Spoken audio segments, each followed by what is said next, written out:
कहिए। कहना तो आपको है गुफरान बाबा, हमें तो बस पूछना है। किस बारे में? रहीम मलिक। जो हम जानते थे वो हमने बता दिया। पर रहीम तक पहुंचने के लिए उतना काफी नहीं है। चलो इत्मीनान से बात करेंगे। बलराज से हम एक सहेली की शादी में मिले थे। कब? 2 साल पहले। तो ये अफेयर 2 साल पुराना था? अफेयर नहीं था मैडम, दोस्ती, गहरी दोस्ती। हाँ, हमारी रोज़ बात होती थी। वो पिपरवा भी आता था हमसे मिलने। तुम्हारे घर आता था? माँ बाप के सामने मिलता था? जी नहीं, उन्हें हमारी दोस्ती के बारे में कुछ पता नहीं था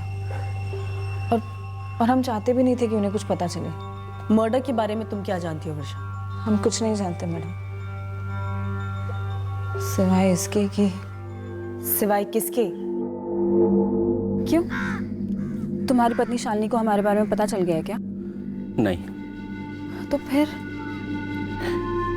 देखो वर्षा, सच्चाई यही है कि हम तुम्हारी तरफ इतना खिंचते चले जा रहे हैं कि शालिनी की तरफ ध्यान नहीं दे पा रहे हैं, और हम नहीं चाहते कि ऐसा हो।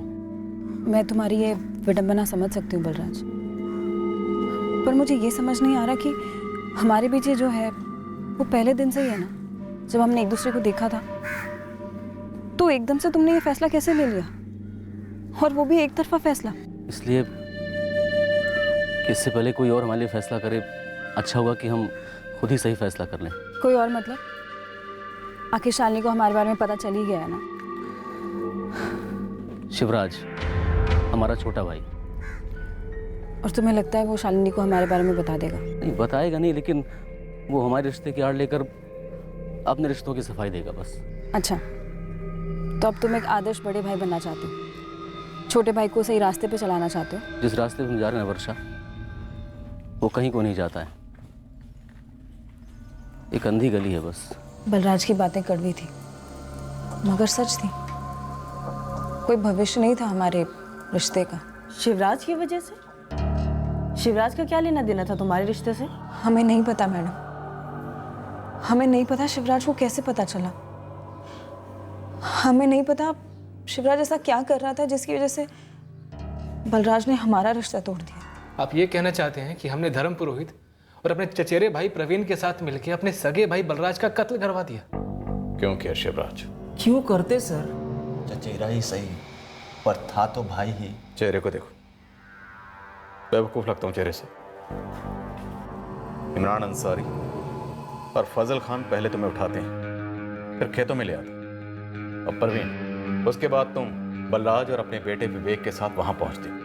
फिर ये दोनों तुम्हारे साथ खो खो खेलते हैं, तुम्हें छोड़ देते हैं, बलराज को आउट कर देते हैं। तुम लोगों की इस बेतुकी कहानी पे मैं यकीन कर लूंगा। कहानी नहीं है सर, यही हुआ था, और हम कहानी क्यों बनाएंगे? बलराज और इस प्रवीण के साथ हमारा कोई वास्ता ही नहीं है, और हमारा भी इस धर्म के साथ कोई वास्ता नहीं है साहब। इस शिवराज के साथ हम रोज खेतों में जाते थे। उस राज ये शिवराज नहीं था तो हम बलराज को ले गए, बस इतनी सी बात थी। तुम दोनों का भी आपस में कोई वास्ता नहीं? शिवराज, तुम कभी धर्म के लिए काम किया करते थे, ये बात तुम दोनों में से मुझे कौन बताने वाला था और कब? हाँ सर, शिवराज हमारे लिए काम करता था, लेकिन वो 1 साल पहले की बात है। हमने काम छोड़ दिया था साहब, इसमें बताने जैसा कुछ लगा ही नहीं। अच्छा सर, अब कहाँ का क्या जोड़ रहे हैं? हाँ, ये सच है कि शिवराज हमारे लिए 1 साल पहले काम करता था, लेकिन उसने काम छोड़ दिया और अपने भाई के साथ खेतों में काम करने लगा। सर, हम हाथ जोड़ते हैं, हम तीनों के बीच आप 2 और 2 4 मत कीजिए, वक्त निकलता जा रहा है। हमारी बेगुनाही तभी साबित होती जब वो लोग हमारा सर काट कर भी गायब कर देते।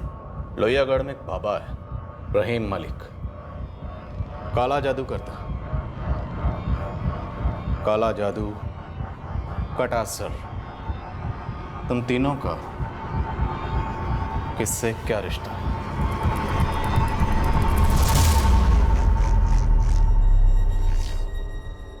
आप ये सब क्या कह रहे हैं? हमारी कुछ समझ में नहीं आ रहा है। लेकिन मेरी सब समझ में आ रहा। तुम तीनों की ये तीसरे दर्जे की घटिया एक्टिंग देख के सब समझ में आ रहा है कि माजरा है क्या। काला जादू, नरबली, और तुम्हें और तुम्हारी भाभी को पहले से यह एहसास होना कि तुम्हारे भाई बलराज के साथ कुछ गलत होने वाला है। इस ड्रामेबाजी का राज क्या है? क्या छुपा रहे हैं? साहब हम कुछ भी नहीं छुपा रहे हैं। हम तो ये सोच रहे हैं कि क्यों हमारे भाई को अपनी जान गंवानी पड़ गई। और ये किस काले जादू की बात कर रहे हैं आप?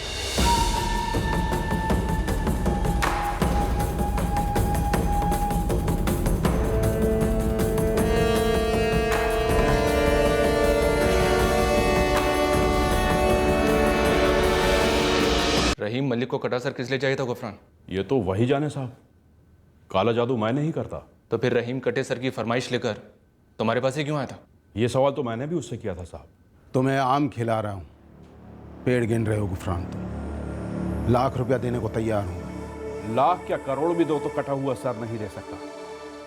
काला जादू मेरे ईमान और फितरत के खिलाफ है। तुम्हें क्या लगता है इंसानों के सरों का गोदाम है मेरे पास, जिसमें से निकाल कर एक मैं तुम्हें दे दूंगा? 1.25 लाख। रहीम, यहां से चले जाओ और दोबारा कभी लौट कर मत आना। फिर वो कभी नहीं लौटा। शायद इसलिए तुमने उसका नाम लिया। क्या मतलब? मतलब ये कि तुमने उसे सर दिया बलराज का, वो बिना पूरे पैसे दिए गायब हो गया। अब तुम्हें पैसे नहीं मिल रहे हैं तो बदला चाहिए। साहब, रहीम मलिक मेरे पास कटा सर मांगने आया। फिर मुझे पता चला कि यहाँ कनकपुर में बलराज कुशवाहा का सर काट दिया गया। फिर मैंने 2 और 2 जोड़े और आपके खबरी को बता दिया। साहब, इसमें मेरा हाथ होता तो मैं अपना गला आगे क्यों करता? आप कत्ल की तह तक जाना चाहते हैं? क्यों, कुछ है क्या तुम्हारे पास? छोटा मुंह बड़ी बात। एक नसीहत है, तह तक जाने के लिए ऊपर से खुदाई की जाती है। बस आप ऊपर से खंगालना शुरू करें, खुद व खुद परतें खुल जाएंगी। लोहियागढ़ से घसीट लाओ इस रहीम मलिक को। किसी भी सूरत में तंत्र मंत्र बाबा मुझे यहाँ चाहिए। Okay sir. गुरु शिवराज, उसकी पत्नी प्रियंका, बल्लाद की पत्नी शालिनी, धर्म पुरोहित, सबके कच्चे चिट्ठे निकालो। पता करो इनमें से कौन बाबाओं के पास जाता है और किसका काले जादू के साथ कोई कनेक्शन है। कूद जाता हूँ साहब। वैसे इतने लोगों को अंदरूनी आभास हुआ इस बलराज के बारे में, तो जरूर किसी ने एक तीर से 2 निशाने मारे हैं। सर, दोनों हिस्ट्री शीटर्स से इमरान और फजल की ट्रैकिंग चल रही है, और दोनों के लेटेस्ट नंबर अभी तक हमारे हाथ में नहीं आए। स्पीड अप करो यादव, इन दोनों का अंदर होना बहुत ज़रूरी है।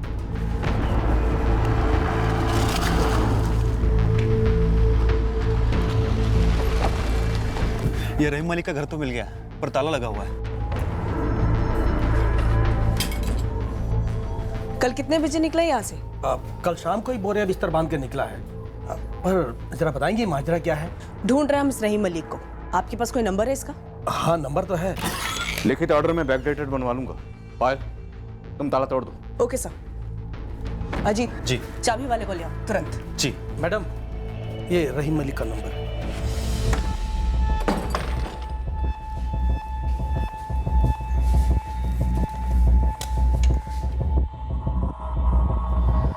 मैम, ये रहीम का नंबर तो स्विच ऑफ आ रहा है। कहीं से भनक लग गई होगी इसे। हमारे गुनाहों की सजा भैया को नहीं मिलनी चाहिए थी। हमारे पापों की।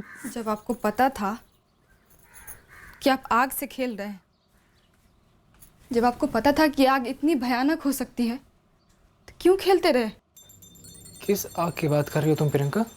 और आप किस पाप की बात कर रहे हैं? तुम्हारी कुछ बात हुई थी बलराज भैया से? अब प्रियंका में बता के तभी मालूम पड़ेगा कुछ, जबकि सब कुछ हमारी आंखों के सामने है कि तुम भटक रहे हो। शादीशुदा होने के बाद भी यहाँ वहाँ मुँह मारते रहते हो। देखो शिवराज, ऐसी बातें कब तक और कैसे छिपे रह सकती हैं, तुम भी जानते हो अच्छी तरह से। भैया, आप हमेशा की तरह सही हैं, हम हमेशा की तरह गलत हैं। पर क्या भैया आप सच में इतने दूध के धुले हैं? आपकी कमीज में कोई दाग नहीं है? जब आपको एक औरत के प्रति वफादार रहना ही नहीं था, तो शादी क्यों की थी हमसे? प्रियंका, तुमने हमारी बेवफाई की सजा बलराज भैया को दी है। हमने नहीं, आपने दी सजा, और वो भी सजाए मौत।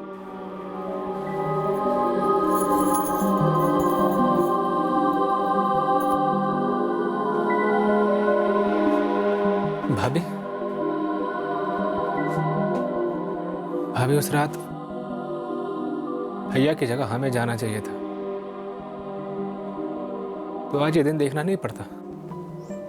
तुम्हें तो पहले से दिख गया था ना कि तुम्हारी हरकतों के कारण तुम्हारे भैया के साथ कुछ गलत होने वाला है। फिर भी तुमने कुछ नहीं किया। अब रोने से क्या फायदा? तुम्हारे भैया वापस तो नहीं आने वाले ना।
सुन बंसी, इस धर्म पुरोहित के ट्रांसपोर्ट ऑफिस में क्या चलता है, कौन आता जाता है, गाड़ियाँ वाड़ियाँ, स्कूटर, हर एक बात की बारीक से बारीक डिटेल चाहिए मुझे।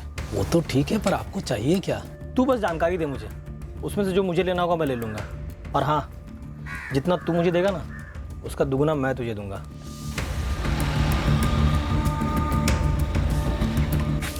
सलाम साहब,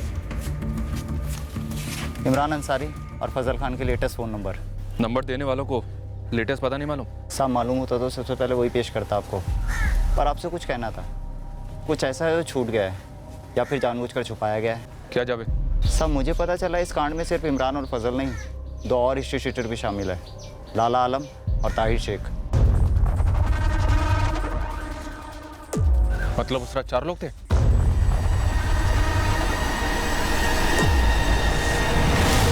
पर धर्म और प्रवीण के मुताबिक वहां सिर्फ 2 लोग थे, और प्रवीण के बेटे विवेक ने भी यही कहा था। सब उस बच्चे ने पक्का बोला था सिर्फ 2 थे। मतलब आपने पूछा था उससे? क्योंकि बच्चे ऐसे झूठ नहीं बोलते। बोलो वे, कितने लोग थे? 2 थे सब? आपको लगता है हम बच्चे से झूठ बुलवाएंगे? क्यों परेशान कर रहे हैं हमारे बच्चे को? बोलो बेटा, कितने लोग थे? 2 थे, 4 थे? इधर देखो, डरने की जरूरत नहीं। पापा ने कुछ भी कहा, लेकिन जितने थे आप हमें उतने ही बताना। आपको लगता है हमने विवेक से झूठ बुलवाया है? बोलो बेटा।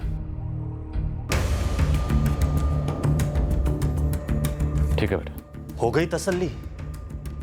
साहब भगवान के वास्ते हम पर शक करना बंद कीजिए। बलराज भाई था मेरा, खून का रिश्ता था उसका मेरे साथ। प्रवीण, खून के केसेस में अक्सर खून के रिश्ते खोटे निकलते हैं। सर, इस काला जादू का चक्र भी और पेचीदा होता जा रहा है। एक और नाम सामने आया है। रहीम मलिक के कॉल रिकॉर्ड से नाम मिला? यस सर, इलाहाबाद का है, अजीज बेग। अभी थोड़ी देर पहले मेरी इससे फोन पे बात हुई थी।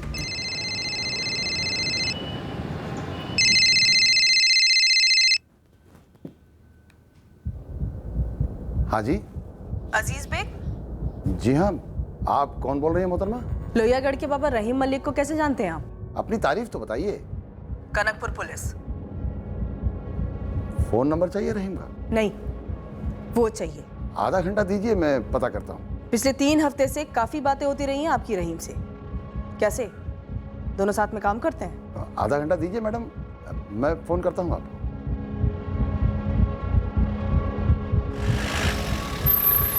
सर, मैंने तुरंत फिर से कॉल ट्राई किया, लेकिन अजीज ने अपना फोन स्विच ऑफ कर लिया था। फिर मैंने इलाहाबाद पुलिस को फोन किया, पुलिस वहां गई भी।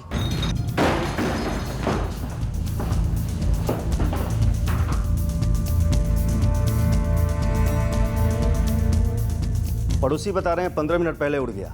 सर, इस अजीज बेग की रहीम मलिक के साथ जरूर कोई साठगांठ है। हमने नाकाबंदी लगा रखी है, पूरे इलाहाबाद में रेड अलर्ट का ऐलान कर दिया है। लेकिन पायल, मुझे आसपास से पता चला है ये अजीज काफी नामचीन बाबा है। हो सकता है इस खेल का वो बड़ा खिलाड़ी हो और रहीम महज एक प्यादा। सर, मैंने इस अजीज बाबा के कॉल रिकॉर्ड्स को टॉप प्रायोरिटी पे मंगाया। लगता है साजिश काफी फैली हुई। सर, ये है लाला आलम और ये है ताहिर शेख। ये दोनों कानपुर के छठे हुए बदमाश हैं।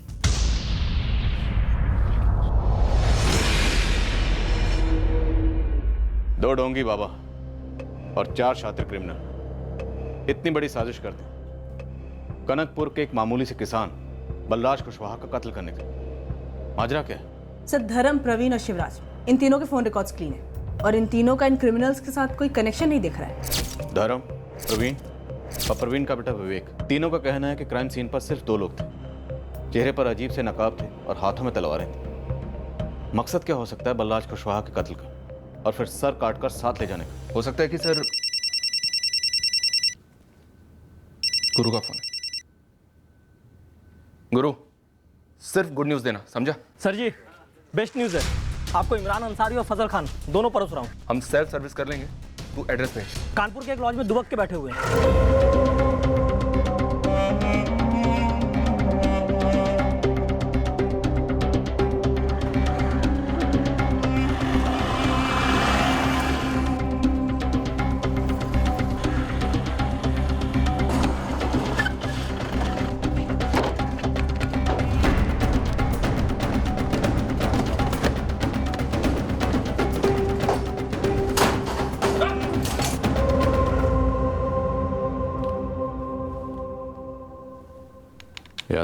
यहाँ लाने की क्या ज़रूरत थी, वहीं ठोक देते। अब यहाँ ठोकेंगे तो ह्यूमन राइट्स वाले चिल्लाएंगे और भेजे के चिथड़े उड़ेंगे। साफ सफाई अलग। भेजा अवॉइड करते हैं, सीने में एक गोली काफ़ी है, काम भी हो जाएगा, खून भी कम बहेगा। इनकाउंटर रिपोर्ट तैयार करो फटाफट। पीठ में ठोकूं? नहीं साहब नहीं। हम सब कुछ बता देंगे साहब। हम उस बंदे के मर्डर की पूरी कहानी बता देंगे। आप हम पे रहम कीजिए, हमें मत मारिए बस। बोलो, लेकिन पूरा सच। हमें तो कांड के बाद पता चला कि उसका नाम बलराज है, और मर्डर के वक्त तो हम वहां थे ही नहीं। सारा गन। सरकार आप हमारी पूरी कहानी सुनिए। हम अगर आपको सही ना लगे तो आप हमें मार दीजिएगा। अबे ओ इमरान फजल, कहानी सुनाने के कंपटीशन में है तुम दोनों यहाँ, जिसमें बतौर इनाम तुम्हें जिंदा छोड़ दिया जाएगा। मुद्दे पे आओ। बलराज की सुपारी किसने दी? नहीं साहब, हमें तो सब मुंडी से मतलब था साहब, और चाहे वो साहब बलराज की होती और या बसीर की होती। हमें सुपारी दी गई थी एक ताजी लाश की मुंडी लाने की बस। हमें भी सुपारी दी गई, लेकिन एक नहीं, दो ताजी लाशों की मुंडियां लाने के लिए। ठोक दो, उड़ा दो, उड़ाओ। हमारी बात तो सुनिए। 3 हफ्ते पहले तुम दोनों इलाहाबाद गए थे बाबा अजीज से मिलने, क्यों? इसी सिलसिले में गए थे। उसी को तो मुंडी चाहिए थी साहब। अस्सलाम वालेकुम अस्सलाम। जवान आदमी होना चाहिए। है क्या आपकी नज़र में कोई खास? हम आपको पूरी बॉडी दे देंगे, जो जो चाहेंगे काट के निकाल लीजिए आप। नहीं, मुझे सिर्फ मुंडी चाहिए, धड़ से बिल्कुल अलग। और हाँ, अच्छे से साफ सफाई करवा के लाना। वो लोहिया घर में रहीम है, बाबा रहीम मलिक, उसी से करवा लो सारा काम। सुपारी 7 लाख रुपए की थी, हमने रहीम को 2 लाख रुपए का ऑफर दिया वो मुंडी के लिए। अजीज बाबा पुराने चावल हैं, उस्ताद हैं हमारे। कब्र से खोद कर निकाली हुई लाश की मुंडी नहीं चलेगी। लेकिन पहचानेंगे कैसे? सोचना भी मत, 1 मील दूर से पहचान लेंगे। तुम्हारा तो कुछ नहीं होगा, उनके गुस्से की गाज हम पर गिरेगी। मतलब किसी का गेम बजा के उसकी मुंडी काटनी होगी। जाहिर सी बात है। नहीं, लेकिन किसकी गर्दन काटेंगे? कोई हो तो मारने जैसा? 2 दिन रुको, एक और बाबा हैं गुफरान बाबा, वो इस मामले में हमारी मदद करेंगे। तो अभी बात कर लो। कहा ना 2 दिन रुको। ऐसे कामों में जल्दबाजी ठीक नहीं, बनता काम बिगड़ सकता है। और रहीम को गुफरान ने भगा दिया और हम भी भागते रहे। काटने के लिए बकरा ढूंढते भागते रहे, और बलराज को सिर्फ मुंडी के लिए मार डाला। अरे नहीं साहब, हमने नहीं मारा उस आदमी को। वो ये फजल, उसको यहीं पिपरवा में वो अपना लाला आलम मिला, तब जाके साहब बात बनी। क्या बात बनी? इत्तेफाक से बात बनी सर। लाला आलम ने एक मर्डर की सुपारी उठाई थी और हम लोगों ने एक मुंडी ले आने की। बस एक तीर से 2 निशाने। क्या बात है लाला, मर्डर की सुपारी? सही जा रहे हो। निशाना कौन है? नाम वाम नहीं पता, दाम पता है और काम पता है। कनकपुर का है कोई, पार्टी पहचान बताएगी और हम पहचान मिटाएंगे। एक काम कर लाला, उस बंदे की मुंडी हमें दे दे। क्यों? अरे हमने तुमसे पूछा उस बंदे की सुपारी क्यों उठाई? वैसे हमें और ताहिर को उसकी मुंडी से कोई खास इश्क मोहब्बत नहीं है। मुंडी काट कर लाने के मोटे दाम लगेंगे। 25,000 में हाथ मिलाएं? अबे ओ फजल, इंसान की मुंडी काट कर लाने खेत से मूली नहीं। साले 25,000 में बाल ना काटू किसी के में। चल 40 अब तो मिला ले। बड़ी जल्दी हाथ मिलाने की। सुन बेटा, लाख रुपए लूँगा। अरे यार तुझे सुपारी की मिल तो रहे अलग से। तुझे भी तो मिल रहे हैं मुंडी के। 45 बोला ना, लाख से 1 पैसा कम नहीं लूँगा। देख भाई, दोस्ती अपनी जगह और धंधा अपनी जगह, सोच ले। अरे सुन तो चल, तू भी क्या याद रखेगा लाला। दी 1 लाख तुझे, अब तो मिला ले हाथ। हमने किसी को खरोचा तक नहीं, वो लाला और उसका साथीदार ताहिर, इन दोनों ने मर्डर किया। हमने तो बस मुंडी ली।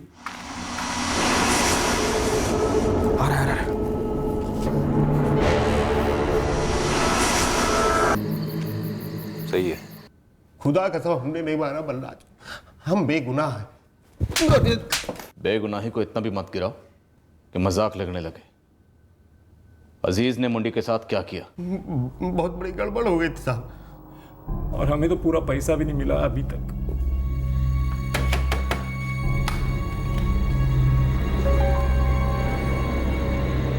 मिला?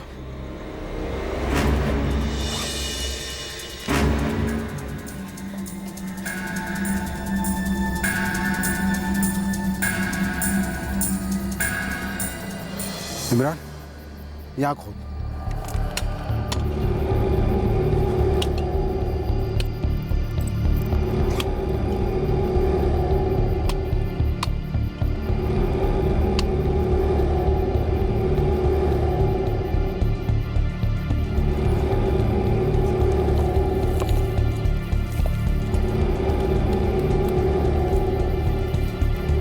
चार दिन में सूख जाएगा, उसके बाद काम शुरू करेंगे इस पर।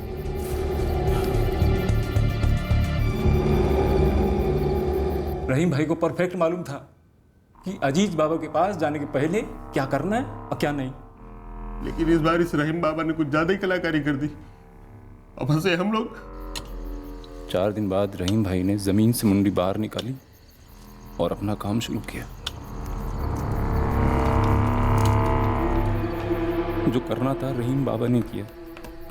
फिर मुंडी हमको पैक करके दे दिया और हम उसे अजीज बाबा के पास ले गए। सलाम अलैकुम। संभाल कर लाए हो ना? बिल्कुल अजीज बाबा, आप पैकिंग देखिए ना। वो कुरियर वाले जैसे करते हैं ना, एकदम वैसी करवा दी है। थर्मा खोल लगा के एकदम बेहतरीन।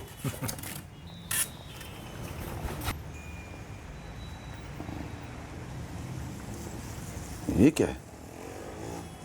इसके माथे पे तो दरार है। हमने तो छुआ तक नहीं। आप रहीम बाबा से पूछिए। रहीम कभी भी ऐसी टूटी फूटी खोपड़ी मुझ तक नहीं भेजेगा।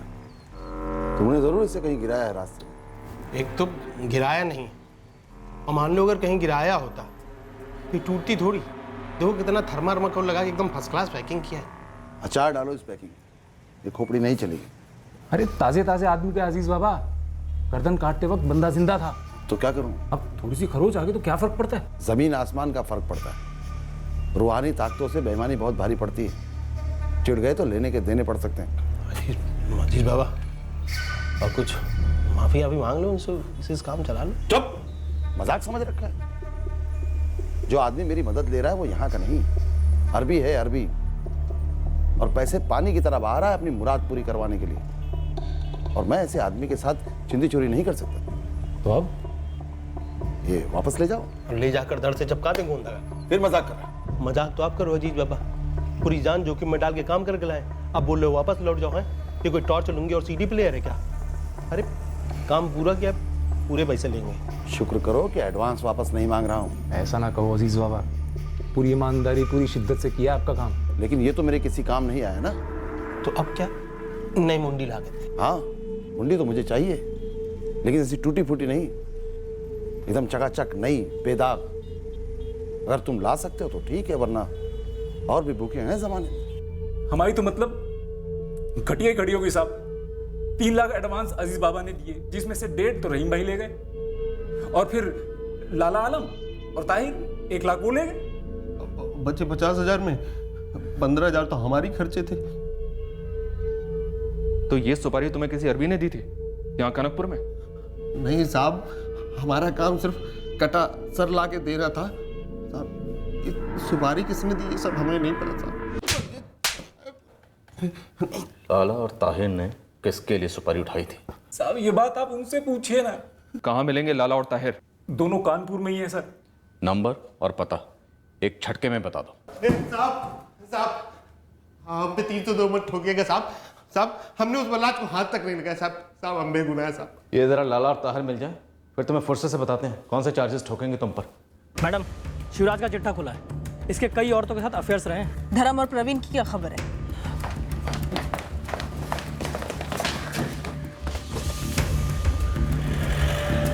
सर, इमरान और फजल ने सारे पुल खोल दिए क्या? लाला और ताहिर का पता चल गया। सर, इस अजीज बेग के कॉल रिकॉर्ड में ऐसा कोई कनेक्शन तो नहीं मिला उस तक पहुंचने का?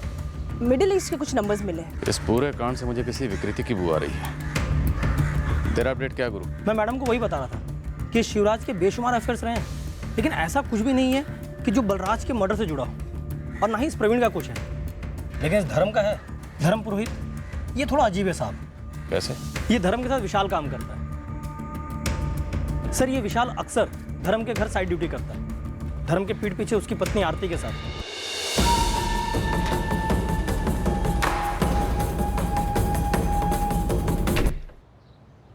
और धर्म को इस बात की भनक तक नहीं? नहीं, समझ में नहीं आ रहा साहब, इस विशाल का लगभग रोज का आना जाना है, तो क्या ये धर्म को पता नहीं होगा? एक मिनट सब, इमरान और फजल ने बोला था कि मर्डर लाला और ताहिर ने किया है। चलिए मान लेते हैं किया, नकाब पहना और काट दिया गला बलराज का। बस अब इससे पहले तो उन्होंने धर्म को पकड़ के रखा था, फिर वो सारा गेम खेला, एक एक करके सबको पेड़ के पीछे लेके गए। बलराज छुपा रुस्तम था, तो क्या बलराज का धर्म की पत्नी आरती के साथ कुछ अफेयर वगैरह? लेकिन गुरु, उस वर्षा ने बोला था ना कि उसने उसे रिश्ता इसलिए तोड़ा ताकि उसके भाई शिवराज का चाल चलन ठीक हो पाए। क्या ये केस वाकई में इतना टेढ़ा ये हम बना रहे हैं? सर जी, मेरा कहना है कि इस लाला और ताहिर से तो आपको सच पता चल ही जाएगा। एक बार इस धर्म की धर्म पत्नी को उठाइए ना, और मैडम फिर आप अपने स्टाइल में निकलवाइए कुछ उससे।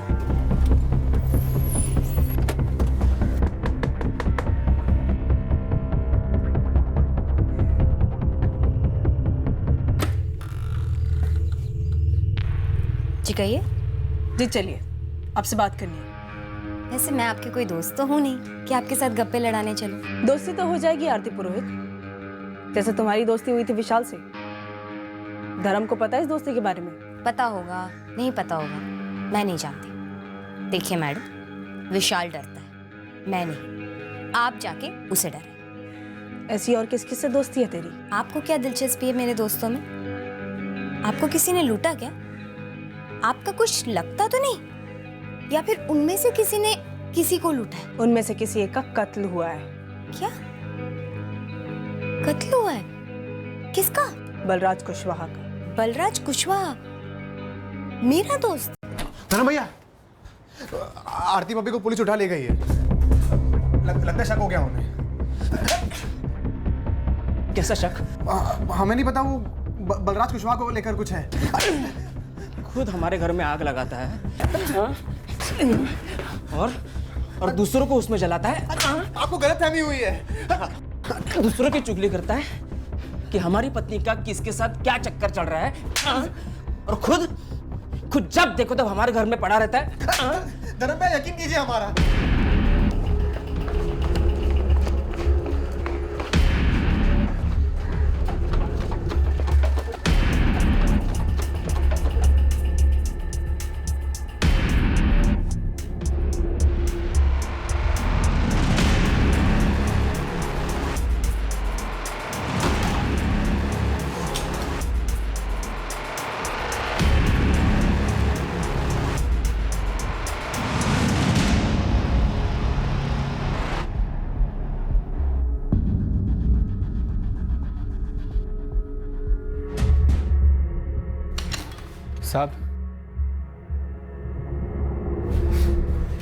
सब हमें लगता है हमारा भाई बलराज हमारे कारण मारा गया है। तुम्हें हमेशा से पता था तुम्हारा भाई बलराज क्यों मारा गया? हमें ऐसा लगता है कि हमें मालूम था साहब,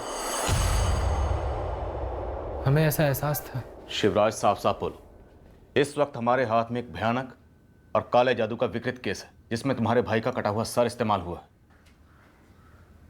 कौन मानना चाहता था उन्हें? तुम्हारा वो चचेरा भाई प्रवीण, या फिर वो धर्म पुरोहित, या फिर दोनों में से कोई एक तो पक्का झूठ बोल रहा। आप मेरा नाम बलराज कुशवाहा के साथ जोड़िए या किसी और के साथ, मुझे कोई फर्क नहीं पड़ता। सच यही है कि मेरे पति कमजोर है, हर तरह से कमजोर। और हमें लगता है कि इसी की वजह से उसने बलराज का कत्ल करवाया। हाँ तो हो गया ना, जाके गिरफ्तार कर लीजिए उसे। वैसे आपको ज्यादा मारपीट करने की भी जरूरत नहीं पड़ेगी, जरा सा जोर से डांट देगी ना तो सारा सच कबूल देगा वो। आखिरी बार मैं आपसे कह रही हूँ, मेरा बलराज कुशवाहा के साथ दूर दूर तक कोई संबंध नहीं था, किसी भी तरह का संबंध नहीं था। संबंध हमारा था साहब। तुम्हारा और आरती का जिस्मानी संबंध था? जी। मिलती कहाँ थी तुम शिवराज से? मेरे घर पर। वो मेरे पति के लिए काम करता था। मेरे पति हर वक्त ट्रांसपोर्ट के काम से यहाँ वहाँ घूमते। शिवराज मेरे सारे काम कर देता।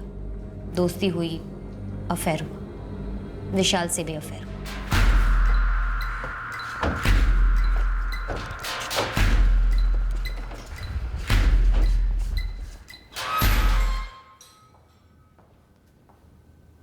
पेशेवर इतना तो जानती होगे कि लॉकअप में क्या क्या होता। सीधा बोलोगे या चाय नाश्ता लोगे?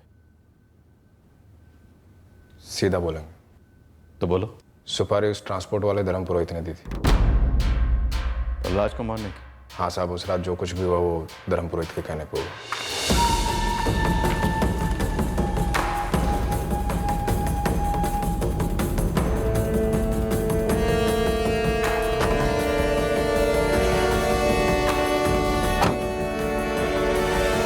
जोर से घसीटना हमें, ऐसा लगना चाहिए कि हमला हुआ है हम पर।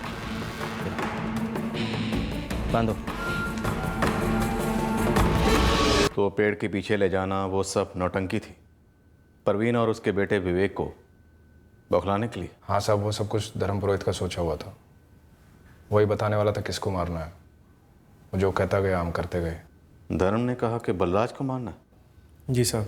फिर हमने मार डाला साहब उसे और उसके मुंडे इमरान और फजल के हवाले कर दिए। साहब एक बात और है, एक गलती हुई थी हमसे। कैसी गलती? अब हम इस केस की तह तक पहुंच रहे थे, पर अभी भी बलराज कुशवाहा मर्डर केस में आखिरी ट्विस्ट बाकी था। विशाल पटेल धर्म पुरोहित का मुलाजिम नहीं चाहता था कि उसके और आरती के जिस्मानी रिश्ते में कोई रोक आए, इसीलिए उसने धर्म को इतना बड़ा कदम लेने की तरफ धकेला।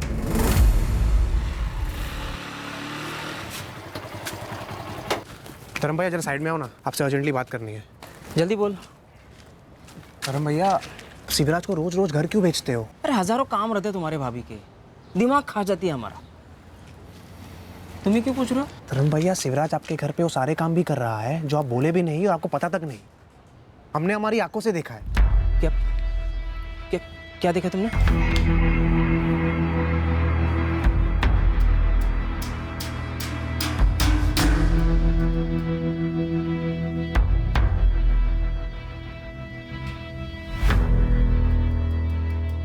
तुमने अपनी आंखों से देखा विशाल? सच बोलो। शर्म के मारे हमने आंखें नीचे कर दी और सीधे आपके पास चला आया। खूब थप्पड़ लगा हमने आरती को, लेकिन हर एक थप्पड़ हम ही को लगता रहा।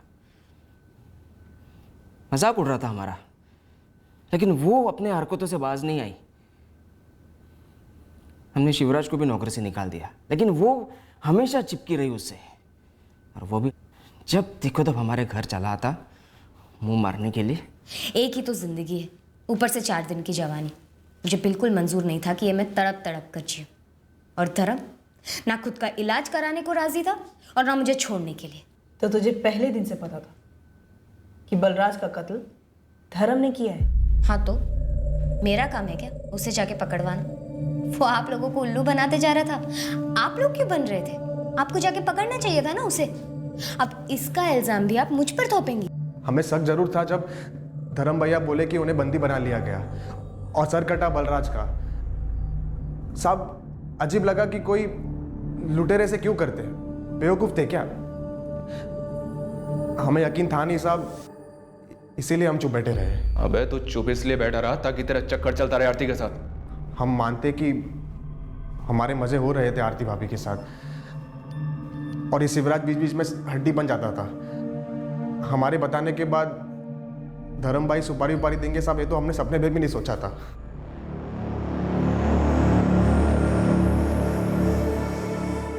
भाभी हमारा डर सही था, वो लोग हमें ही मारने आए थे। हमारी जगह वहाँ भैया थे,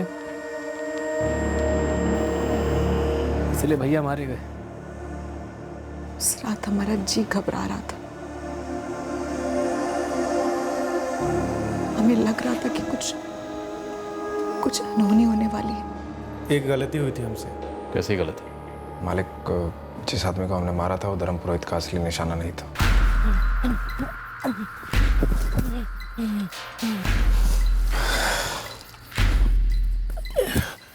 कौन से वाले को मारना है?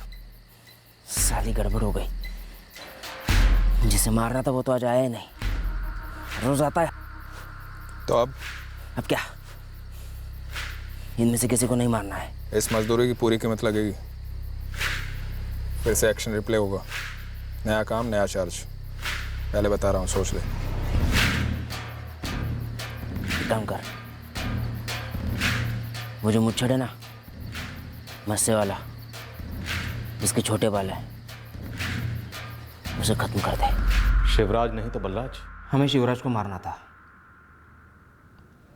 लेकिन फिर ख्याल आया अगर बलराज को मार देंगे तो शिवराज को ठेस पहुंचेगी, जिंदगी भर का दर्द मिलेगा, पछतावा होगा कि दूसरों की बीवियों के साथ चक्कर नहीं चलाते। चक्कर तो विशाल का भी चला तुम्हारी बीवी के साथ, उसकी भी सुपारी दी है। उसे तो हमें अपने हाथों से पहले मार देना चाहिए था। वही तो सारे फसाद की जड़ है।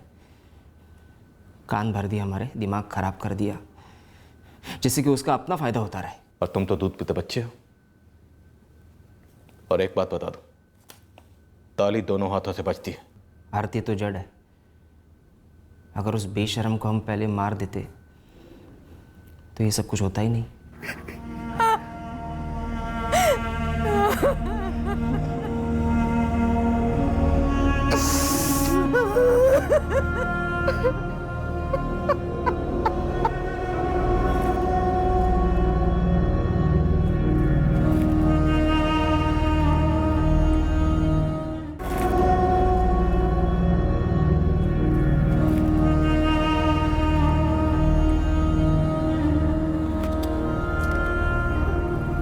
तुम सही कह रहे हो शिवराज।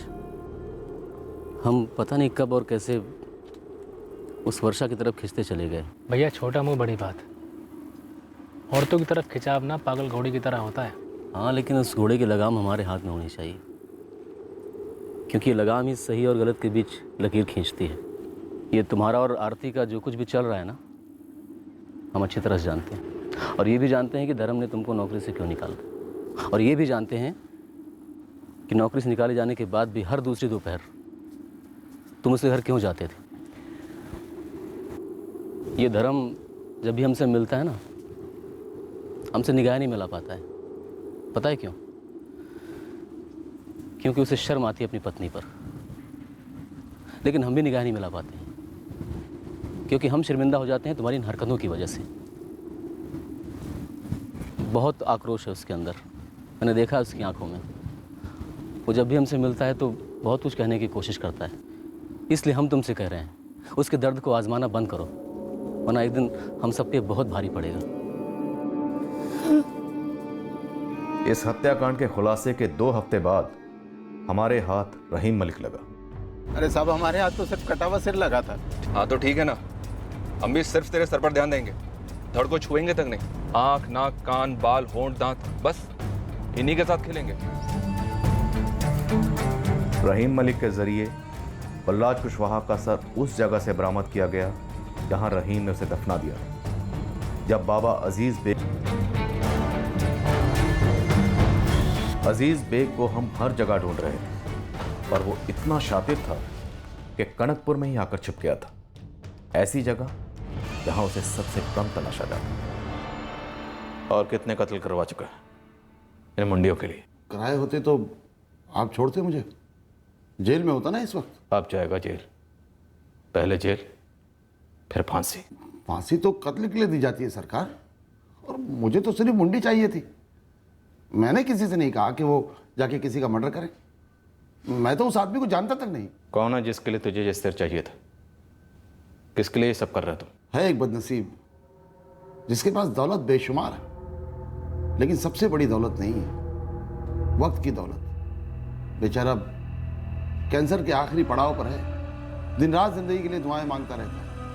मैं तो बस उसकी दुआओं में इजाफा कर रहा था। एक जवान बेकसूर आदमी का कत्ल करके, उसका सर काले जादू में इस्तेमाल करके। मैंने किसी से नहीं कहा कि किसी का कत्ल करे।